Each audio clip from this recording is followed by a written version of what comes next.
C24 तास या YouTube चॅनलला लाईक करा, शेअर करा, सबस्क्राईब करा आणि बेल आयकॉनवरती क्लिक करायला विसरू नका। राहुरी शहरामधील नामांकित साईराम इलेक्ट्रॉनिक्स अँड बॅटरीज या दालनात तुम्हाला मिळतील सर्व प्रकारच्या इलेक्ट्रॉनिक वस्तू तसेच होम अप्लायन्सेस। साईराम इलेक्ट्रॉनिक्सचं नातं आहे खास, प्रत्येक घरात गुणवत्तेचा विश्वास। उन्हाळ्यामध्ये थंड कूल करण्यासाठी AC, fridge, cooler, deep freeze यांची भव्य अशी रेंज। साईराम इलेक्ट्रॉनिक्स खरेदी विक्री संघ, नगर मनमाड रोड, राहुरी। तेव्हा आजच साईराम इलेक्ट्रॉनिक्स या दालनाला भेट द्या आणि आनंदाची सुरुवात करा। Sairam hospital test tube baby centre. नमस्ते, मी डॉक्टर सोनाली माने, साईराम हॉस्पिटल राहुरी, मंदत्व तज्ज्ञ व एम्ब्रॉलॉजिस्ट तज्ज्ञ। आपल्या इथे IVF बद्दल अत्याधुनिक उपचार पद्धती उपलब्ध आहे।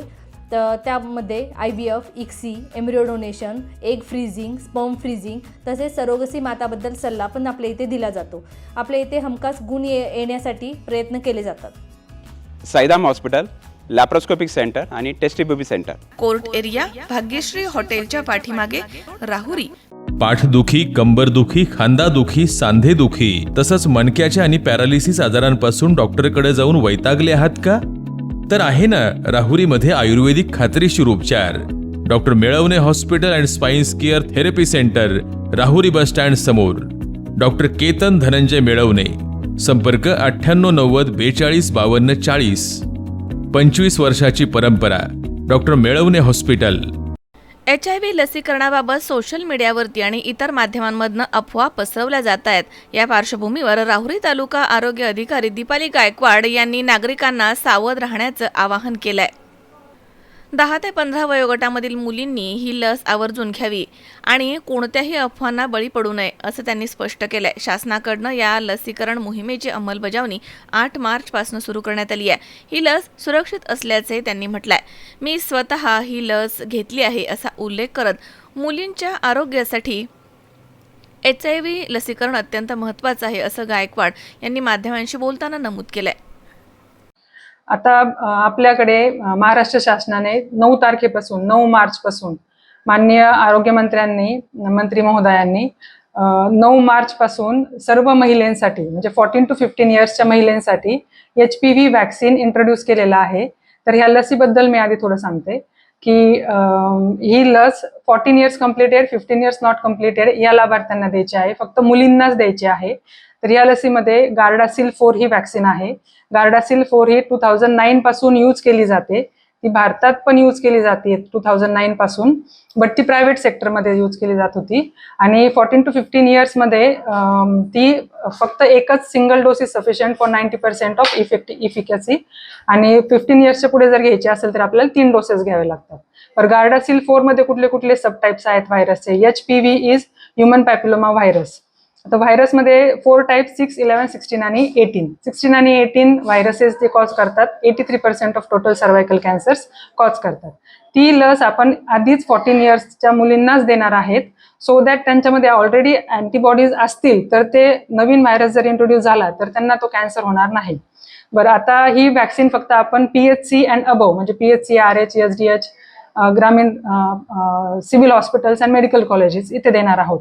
तर आपल्या तालुक्यामध्ये आता 7 PHCs आहे जिथे ही लसीकरण चालू आहे। तर या लसीसाठी लसीच्या साईड इफेक्ट्स सगळ्यात महत्त्वाचं जे सगळ्यांच्या डोक्यात येतं, साईड इफेक्ट्समध्ये लस टोचल्यानंतर थोडंसं पेन होणार आहे, त्याच्यानंतर गाठ येऊ शकते। लस ही आपल्याला डाव्या अप्पर आर्मला द्यायची आहे।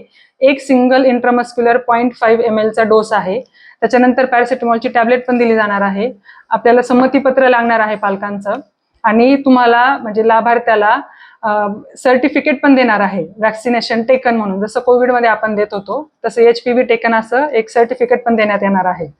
तर या लसीच्या गुंतागुंतीमध्ये या 2 मेजर गुंतागुंती आहेत फक्त। लस टोचल्यानंतर pain at the injection site आणि थोडीशी गाठ येणार आहे, म्हणजे येऊ शकते 50-55% बेनिफिशरीजमध्ये येऊ शकते गाठ।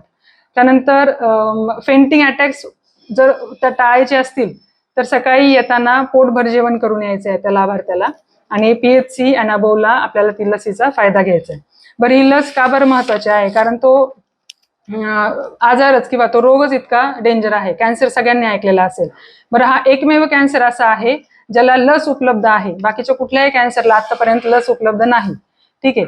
आणि भारतामध्ये सगळ्यात जास्त कॉमन किंवा second most common cause of cancer causing death in females हा सर्वायकल कॅन्सर आहे. जगभरात प्रत्येक 7 मिनिटाला एक महिलेचा मृत्यू होत आहे बिकॉज ऑफ सर्वायकल कॅन्सर. ठीक आहे. त्याच्यानंतर फक्त मुलींनाच का द्यायची आहे किंवा 14 इयर्सलाच का द्यायची आहे?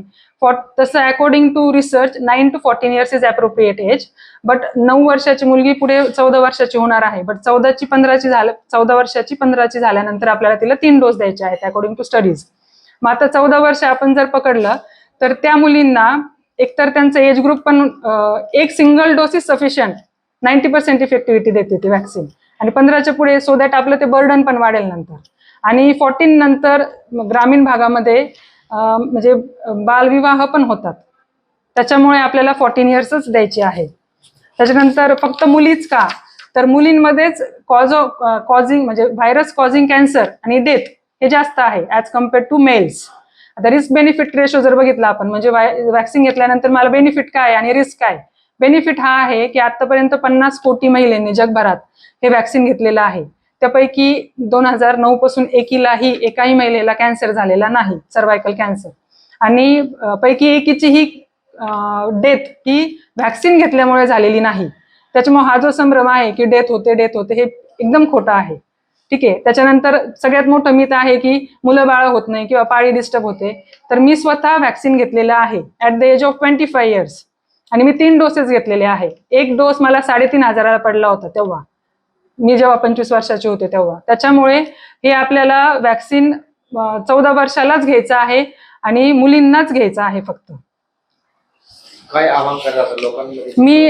मी आता असं आवाहन करते की आपल्या माध्यमातून की आपण जे मिथ्स बघतोय किंवा जे गैरसमज आपल्यामध्ये सोशल मीडियाद्वारे आलेले आहेत की डेथ होते, मुलं होत नाही, पाळी डिस्टर्ब होते किंवा अजून काही असतील, ते त्या सगळ्यांना बळी न पडता आपल्या महाराष्ट्र शासनाने जो एक कॅम्पेन हाती घेतलेला आहे तो सक्सेसफुल करण्यासाठी आपण सगळ्यांनी ही लस घ्या.